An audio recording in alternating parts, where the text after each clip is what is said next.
Bapak Presiden yang kami hormati, Bapak Presiden telah menganugerahkan bintang Mahaputra kepada saya, yang berarti Bapak mempercayai kredibilitas dan pandangan saya mengenai politik luar negeri. Karena itu, saya juga merasa memiliki tanggung jawab moral untuk menyampaikan pesan apa adanya. Your friend is he who tells you the truth, not he who agrees with you. Sebagai sahabat lama Bapak, saya mewakili komunitas hubungan internasional dan banyak rakyat Indonesia menghimbau Presiden Prabowo untuk secara signifikan mengurangi perjalanan ke luar negeri dan tidak menganggap remeh jeritan publik mengenai hal ini. Dalam perhitungan kami, dari seluruh pemimpin dunia, Presiden Prabowo telah menjadi kepala negara yang paling sering melakukan perjalanan ke luar negeri. Semenjak menjabat menjadi presiden, 1 dari 6 hari dihabiskan beliau di luar negeri. Dan tidak heran kalau ada yang beranggapan bahwa ini tidak lazim dan di luar batas kewajaran. Dan sangat tidak mungkin dalam 18 bulan ke depan, Presiden Prabowo terus melakukan kunjungan internasional dalam frekuensi yang sama tingginya. Kunjungan kepala negara ke luar negeri memakan biaya yang besar dan bahkan sangat besar. Ini termasuk biaya rombongan tim pendahulu, biaya pesawat, biaya hotel, biaya logistik, biaya konsumsi, biaya protokoler dan pengamanan, biaya uang harian untuk seluruh delegasi dan perangkat pendamping, dan berbagai biaya lainnya. Satu perjalanan ke luar negeri bisa keluar puluhan, bahkan ratusan miliar. Karena itu saya ada 5 saran. Pertama, untuk menjaga komunikasi dengan pemimpin dunia lain, kami menyarankan Presiden Prabowo lebih mengandalkan video call atau Zoom call atau telepon. Pengalaman saya, suatu kunjungan bilateral biasanya hanya berpusat pada satu pembicaraan yang berlangsung selama 1 jam atau paling banter 2 jam. Dan selebihnya basa-basi, jamuan, dan seremonial yang biasanya tidak perlu.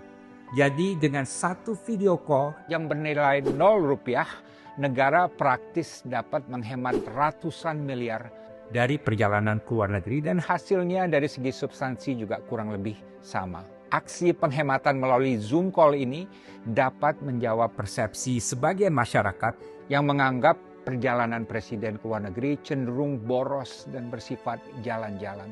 Sebagai contoh, Presiden Meksiko Claudia Sheinbaum sudah 17 kali menelpon Presiden Trump dan belum sekalipun melakukan pertemuan bilateral dengan Presiden Trump. Padahal Amerika adalah mitra perdagangan terbesar bagi Meksiko. Dan dalam suatu kunjungan kerja ke Spanyol, Presiden Sheinbaum bahkan terbang naik pesawat komersil kelas ekonomi untuk memberikan tauladan kepada rakyatnya bahwa penghematan yang disuruhkannya pada seluruh pemerintahannya juga berlaku bagi presiden di tingkat tertinggi. Kedua, untuk menghemat biaya dan waktu, kami juga menganjurkan agar Presiden Prabowo dapat memanfaatkan kunjungan ke suatu forum internasional untuk bertemu kepala negara lain yang juga hadir. Konon, sewaktu menghadiri sidang PBB di New York tahun lalu, Presiden Finlandia Alexander Stubb, yang merupakan pemimpin barat yang paling progresif dan pidatonya juga banyak disorot, meminta waktu untuk bertemu dengan Presiden Prabowo di New York, tapi tidak pernah direspon, entah kenapa. Dan dalam KTT ASEAN di Cebu, Filipina baru-baru ini, permintaan seorang kepala pemerintah negara ASEAN untuk mengadakan pertemuan bilateral juga tidak pernah direspon. Entah juga kenapa. Kami menyarankan Istana menerapkan formula 1+8, yaitu dalam menghadiri forum internasional, misalnya ke Davos, atau PBB di New York, atau ASEAN, atau G20, dan lain sebagainya.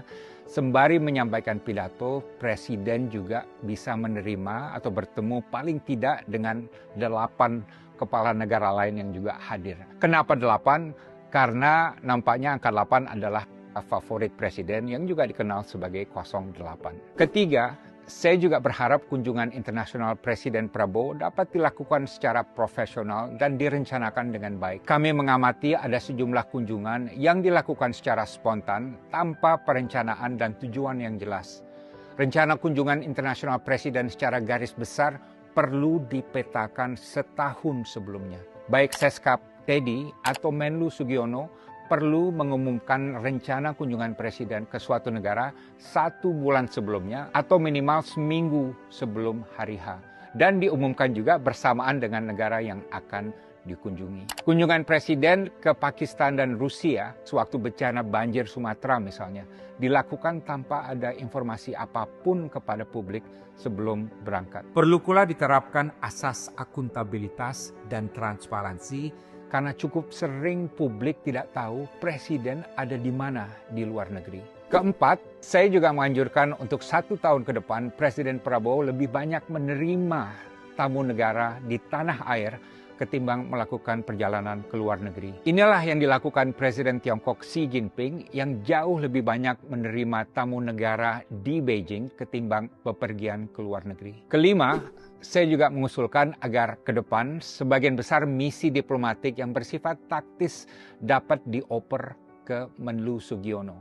Ini juga akan menghemat biaya karena biaya perjalanan Menlu mungkin hanya didampingi oleh 3 orang staf akan jauh lebih hemat dari biaya perjalanan Presiden dan hasilnya dari segi substansi juga kurang lebih akan sama. Namun di sini Menlu Sugiono harus melepaskan diri sebagai bagian dari entourage Presiden yang harus selalu berada di samping Presiden. Ingat, Menlu Hasan Wirayuda, Martina Talagawa, dan Retno Marsudi semuanya tidak pernah menempatkan diri sebagai bagian dari entourage Presiden dan mereka fokus total untuk menangani politik luar negeri. Apa yang saya katakan di sini adalah penyampaian perasaan kebanyakan rakyat yang murni dari nurani mereka. Silakan cek. Dalam suasana yang serba prihatin dan was-was akibat gejolak dunia, rakyat Indonesia tidak lagi terpukau dengan kemegahan protokoler dalam dunia diplomasi. Saya yakin sekali ini.